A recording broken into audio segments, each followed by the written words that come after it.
ಒಂದೊಂದ್ಸರಿ 50,000 ಹಣ ಕೊಟ್ಟು ಕೂಡ ಹೋಗಿಲ್ಲ. ನಾವು ಪುನಃ ಬ್ಯಾಂಕ್ ಮಾಡ್ಕೊಂಡು ಅಲರ್ಟ್ ಹೋಗಿಲ್ಲ ಅಂತ ಹೇಳಿ 4-5 ಪ್ರಕರಣಗಳಲ್ಲಿ ನಮಗೆ 5,000 ರೂಪಾಯಿ ಒಂದು ಸೊಸೈಟಿಗೆ ಸ್ಮಾಲರ್ ಅಮೌಂಟ್ 1,000, 2,000, 5,000 ಇಷ್ಟಲ್ಲ ವಾಟ್ಸಪ್ಪಲ್ಲಿ ಅದನ್ನು ಕಳಿಸೇ ಬಿಡ್ತಾರೆ ನಮಗೆ ಮೆಸೇಜನ್ನು. ಹಾಗಾಗಿ ಈ ಒಂದು ಟ್ರಾನ್ಸಾಕ್ಷನ್ 5 ಸಹಿತವಾಗಿ ಡೀಟೇಲ್ಸ್ ಸಿಕ್ಕೋಗ್ಬಿಡ್ತಾರೆ.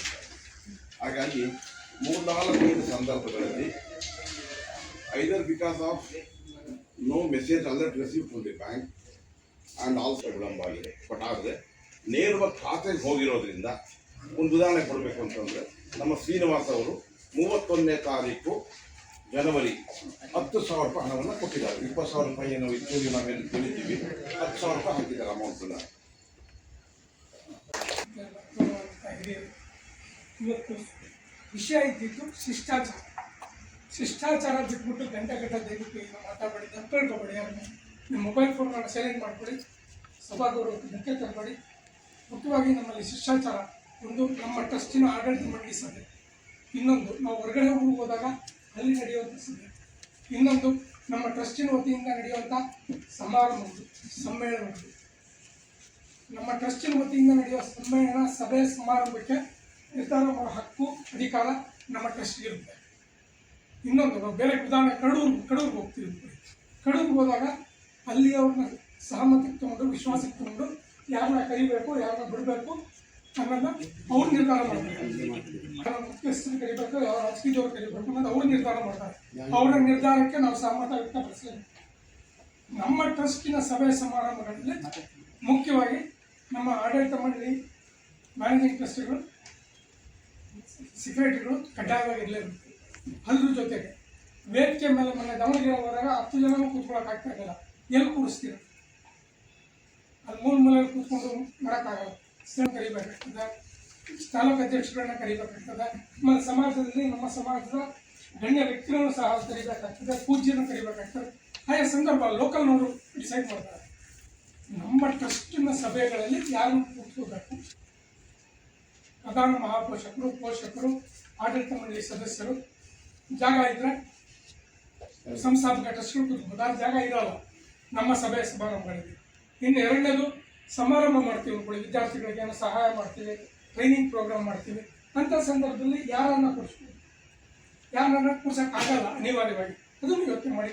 ಸಮ್ಮೇಳನ ಮಾಡ್ತೀವಿ ಅಂದ್ಕೊಳ್ಳಿ, ಮುಂದಿನ ದಿನಗಳಲ್ಲಿ ಸಮಾಜದ ವಿದ್ಯಾರ್ಥಿಗಳಿಗೆ, ನೌಕರರಿಗೆ ಎಲ್ಲ ಅವತ್ತೇನು ಮಾಡಬೇಕು, ಯಾಕೆ ಕರಿಬೇಕು ಅನ್ನೋ ಚಿಂತನೆ ಮಾಡಿ. ಆದರೆ ಯಾವುದೇ ತಾಲೂಕು ಅಥವಾ ಜಿಲ್ಲೆಗಳಲ್ಲಿ ಹೋದಾಗ ಅಥವಾ ಬೇರೆ ಜಿಲ್ಲೆಗಳಲ್ಲಿ ನಮ್ಮ ಟ್ರಸ್ಟ್ ವತಿಯಿಂದ ನಾವು ಸಭೆ ಸಮಾರಂಭ ಮಾಡಿದಾಗ ಯಾರನ್ನು ಕರಿಬೇಕು ಅನ್ನೋ ನಿರ್ಧಾರನ ಪೂರ್ಣವಾಗಿ ನಮ್ಗೆ ಅಧಿಕಾರ ಇರೋದು.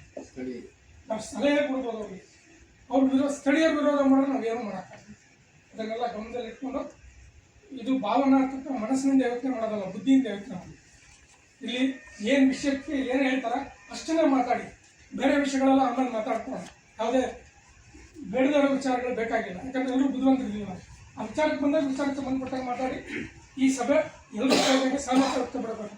ಒಂದು, ನಮ್ಮ ಸ್ಥಳೀಯವಾಗಿ ನಡೆಯುವಂಥ ಸಭೆಗಳು ಮತ್ತು ನಮ್ಮ ಟ್ರಸ್ಟ್ ವತಿಯಿಂದ ನಡೆಯುವಂಥ ಸಮಾರಂಭ ಮತ್ತು ಸಮ್ಮೇಳನಗಳು.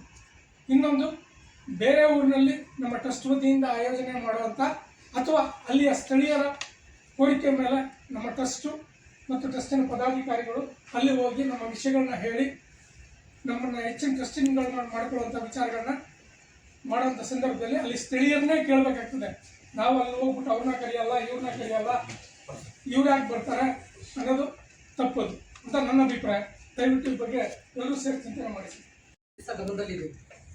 ಅವತ್ತಿನ ದಿವಸ ಯಾವ ಸಸಿ ಹಾಕಬೇಕು ಅಂತ ಇದ್ದಾಗ ತೆಂಗಿನ ಸಸಿ ಇಡ್ಬೋದಾಯಿತು, ಅಲ್ಲಿ ಮರ ಇಡ್ಬೋದಾಯಿತು, ಬೇರೆ ಸಸಿ ಇಡ್ಬೋದಾಯಿತು. ಆದ್ರೆ ಅವ್ರು ಇಟ್ಟಿದ್ದು ನಮ್ಮ ಟ್ರಸ್ಟು, ನಮ್ಮ ಬಡ ವಿದ್ಯಾರ್ಥಿಗಳಿಗೋಸ್ಕರ ಟ್ರಸ್ಟ್ ಬೆಳೀಬೇಕು, ಅದಕ್ಕೆ ಸಹಾಯ ಮಾಡ್ತಕ್ಕಂಥವ್ರು ಆ ಹಣ ವಿನಿಯೋಗ ಆಗಬೇಕು ಅಂತ. ಹಾಗಾಗಿ ನಾವು ಆ ಒಂದು ವಿಚಾರನ ಟ್ರಸ್ಟಿ ಆಗಬೇಕು ಅಂತೇಳಿ ಬಂದಿದ್ವಿ. ಅವರು ಅವತ್ತು ತೆಂಗಿನ ಸಸಿ ನೆಡಲಿಲ್ಲ, ಬೇರೆ ಸಸಿ ನೆಡಲಿಲ್ಲ, ಆಲದ ಮರ ನೆಟ್ಟೋದು. ಆಲದ ಸಸಿ ನೆಟ್ಟಿದ್ದಾರೆ, ನೀರು ಯಾರು ಬೇಕಾದ್ರೂ ಇಬೋದು, ಗೊಬ್ಬರ ಯಾರು ಬೇಕಾದ್ರೂ ಹಾಕಿ.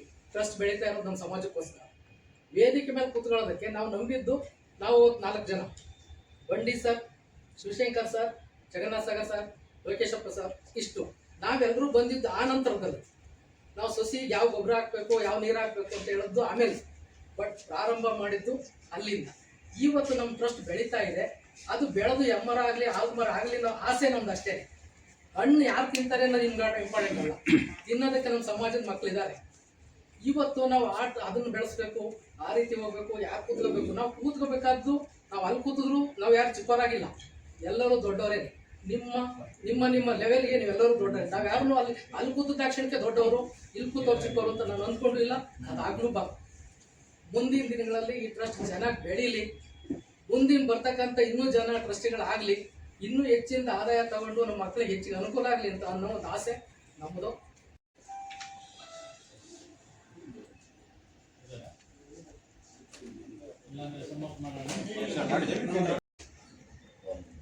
ಇನ್ನೊಂದು ನಾನು ನಿನ್ನೆ ಜಸ್ಟ್ ನಾನು ನಾರ್ಮಲಿ ಆಫೀಸ್ ಎಲ್ಲ ಮುಗಿದಂದ್ರೆ ಜಸ್ಟ್ ಒಂದು CCTV ನೋಡ್ತೀನಿ, ಏನು ಲೈಟ್ ಆಫ್ ಆಗಿದೆನೋ, ಏನು ಯಾರ್ಯಾರು working. I tell you he was there till 8:30 still working alone, all alone. So ಹಾಗಾಗಿ ಮ್ಯಾನೇಜಿಂಗ್ ಟ್ರಸ್ಟಿನ as an engine we have accepted it. So ಫುಲ್ಲಾಗಿ ಇಂಜಿನ್ ರನ್ ಆಗಕ್ಬಿಡ, let them do the duty, let us do rest of it ಅಷ್ಟೇ ಅಂತಂದೇಳಿ ಮುಗಿಸಿ ನಾವು ಅದನ್ನೇ follow ಮಾಡ್ತೀವಿ. ಹಾಗೆಯೇ ಇದನ್ನು ಇಟ್ಕೊಳ್ಳೋಣ, ಯಾಕಂದರೆ it is all time tested ಪ್ರೋಟೋಕಾಲ್ನ.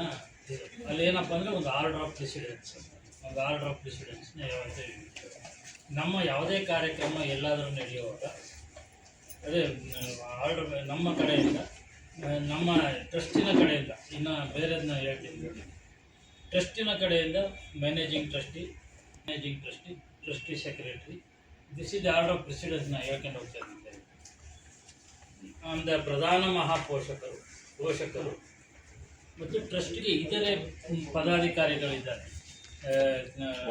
ವಲಯ ಪದಾಧಿಕಾರಿಗಳು. ಅದರಲ್ಲಿ ಯಾವ ವಲಯದಲ್ಲಿ ಮಾಡ್ತೀವಿ ಆ ವಲಯದ ಪದಾಧಿಕಾರಿಯ ಕೋಆರ್ಡಿನೇಟರ್ ಸಂಸ್ಥೆ ಫಸ್ಟ್ ಪರ್ಸನ್ ಇದೆ.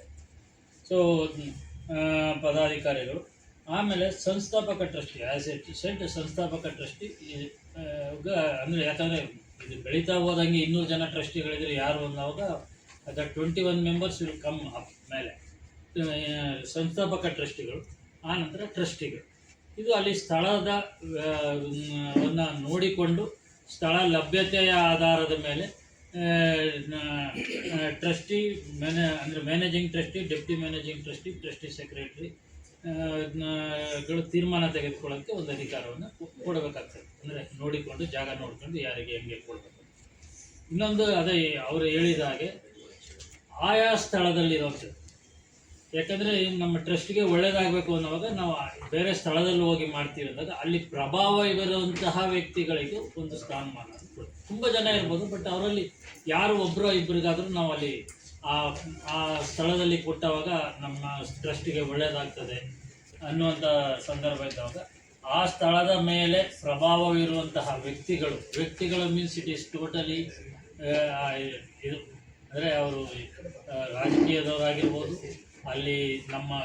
ಅಲ್ಲಿನ ಸಂಘದ ಅಧ್ಯಕ್ಷರು ಅಂದರೆ ಒಂದು ತಾಲೂಕು ಉಪಹಾರ ಸಂಘದ ಅಧ್ಯಕ್ಷ ಆಗಿರ್ಬೋದು, ಜಿಲ್ಲಾಧ್ಯಕ್ಷರಾಗಿರ್ಬೋದು, ಅಂದರೆ ಆ ಥರದ್ದು ಇರ್ಬೋದು. ಅಲ್ಲಿನ ಸ್ಥಳೀಯವಾಗಿ ಪ್ರಭಾವವಿರುವಂಥ ಸ್ವಾಮೀಜಿಗಳು ಅದು ಆಗಿದೆ. ಅದಕ್ಕೆ ನಾನು ಅದನ್ನು ಯಾವುದನ್ನು ಸ್ಪೆಸಿಫೈ ಮಾಡ್ತೇನೆ. ಸ್ಥಳೀಯವಾಗಿ ಆ ಸ್ಥಳೀಯರ ಜೊತೆ ಚರ್ಚಿಸಿ ಸ್ಥಳೀಯವಾಗಿ ಪ್ರಭಾವವಿರುವಂಥ ವ್ಯಕ್ತಿಗಳಲ್ಲಿ ನಮಗೆ ಸಾಧ್ಯವಾದಷ್ಟು ಮಟ್ಟಿಗೆ ಅವಕಾಶ ಮಾಡಿಕೊಡುವಂಥದ್ದು ಒಂದು ಅವಕಾಶ. ಇದನ್ನು ಕೂಡ ಒಂದು ತೀರ್ಮಾನಕ್ಕೆ ನಮ್ಗೆ ಅವಕಾಶ ಮಾಡಿಕೊಡ್ಬೇಕು. So I think we have covered everything ಅನಿಸುತ್ತೆ. ನೀವು ಅಷ್ಟೊತ್ತಿಂದ ಮಾತನಾಡಿದ ಎಲ್ಲರನ್ನೂ ಒಂದಲ್ಲ ಒಂದು ಸ್ಥಳಕ್ಕೆ ನಾನು ತಗೊಂಡು ಬಂದು ಪೂರಿಸಿದ್ದೀನಿ. ಇದಕ್ಕೆ ಎಲ್ಲರಿಗೂ ಒಪ್ಪೋದಾದರೆ ಈ ರೀತಿಯಲ್ಲಿ ನಾವೊಂದು ಇದನ್ನು ತೀರ್ಮಾನವನ್ನು ಮಾಡಿದ್ದೀವಿ. ನಾನು ಇದ್ರ ಜೊತೆ ಇರಬೇಕು ಅನ್ನೋದು ನನ್ನ ಮನಸ್ಸಿಗೆ ಪರಿಪೂರ್ಣವಾಗಿ ಬರುತ್ತೆ. ಒಂದ್ಸರಿ ಜಗನ್ನಾಥ ಅವ್ರಿಗೆ ಹೇಳಿದ್ದೆ, ನನ್ನದೇ ಆದ ಒಂದು ಟ್ರಸ್ಟ್, ಅಂದರೆ ನನ್ನ ಇಂಟರ್ನಲ್ ಆಗಿ ಸುಮಾರಿಗೆ 40 ಲಕ್ಷದವರೆಗೂ ನಾನು ಅದನ್ನು ಸ್ಪೆಂಡ್ ಮಾಡ್ತೀನಿ.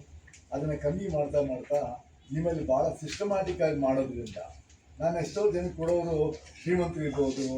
ಅಂದರೆ ನಮ್ಮ ಸರ್ಕಲಲ್ಲಿ ನೋಡಿರ್ತೀನಿ ನಾನು ಕೆಲವೊಂದು ಸರಿ ಎಲ್ಲ ಮಕ್ಕಳಿಗೂ ನಾನು ಕೊಡಬೇಕಾದ್ರೆ ಸ್ಕೂಲ್ಗೆ ಕಾಲೇಜ್ಗೆ ಫೋನ್ ಮಾಡಿ ಕೇಳ್ತೀನಿ, ಆ ಪ್ರಿನ್ಸಿಪಾಲು ಅಥವಾ ಹೆಡ್ ಆಫ್ ದ ಡಿಪಾರ್ಟ್ಮೆಂಟ್ ಹತ್ರ ಕೇಳಿ ಅವ್ರಿಗೆ ಹೆಂಗೆ ಪರ್ಫಾರ್ಮ್ ಮಾಡ್ತಾ ಇದ್ದಾನೆ ಓದ್ತಾ ಇದ್ದಾನೆ ಅಂತ ಕೇಳಿ ನಾನು ಸಹಾಯ ಮಾಡ್ತೀನಿ.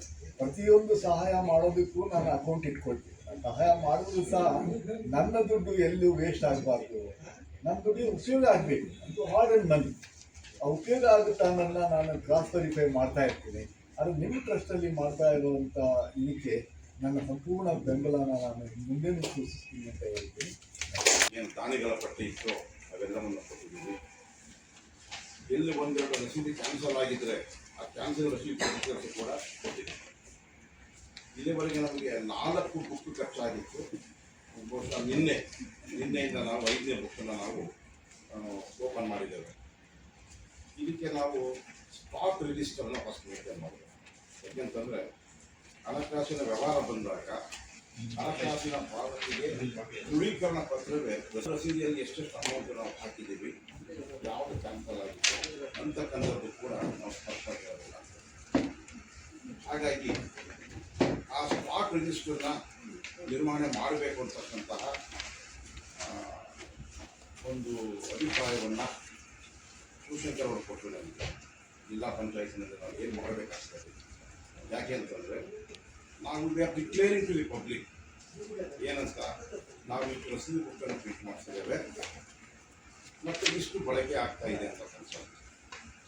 ಸೊ ನಾವು 20 ಪುಸ್ತಕಗಳನ್ನು ಪ್ರಿಂಟ್ ಮಾಡಿಸಿದ್ದೇವೆ. ಒಂದೊಂದು ಪುಸ್ತಕದಲ್ಲಿ 50ರಂತೆ ಮತ್ತು 1000 ರಸೀದಿಗಳು ಸರಿಯಾಗಿ ಹಾಕೊಂಡು ಹೋಗ್ಬೇಕು. ಈಗಾಗಲೇ ಯಾರೋ ಪುಣ್ಯಾತ್ಮರು ಮಾಡಿದ್ದಾರೆ, ಅದನ್ನು ನಾವು ಅನುಸರಿಸ್ಕೊಂಡು ಹೋಗ್ಬೇಕಾಗ್ತದೆ. ಇದೇ ಸಂಸ್ಥೆ ಅಕೌಂಟಬಿಲಿಟಿ, ರಸೀದಿ ಬುಕ್ಕಿಂದ ಶುರುವಾಗುತ್ತೆ ಅಕೌಂಟಬಿಲಿಟಿ ಅಂತ. ಜೈ ಭಗೀರಥ, ಜೈ ಭಗೀರಥ, ಜೈ ಭಗೀರಥ, ಭಗೀರಥ ಎಜುಕೇಶನ್ ಮತ್ತು ಚಾರಿಟಬಲ್ ಟ್ರಸ್ಟ್ಗೆ, ಉಪ್ಪಾರ ಸಮಾಜಕ್ಕೆ, ನಮ್ಮ ಜಗನ್ನಾಥ್ ಸಾಗರ್ಗೆ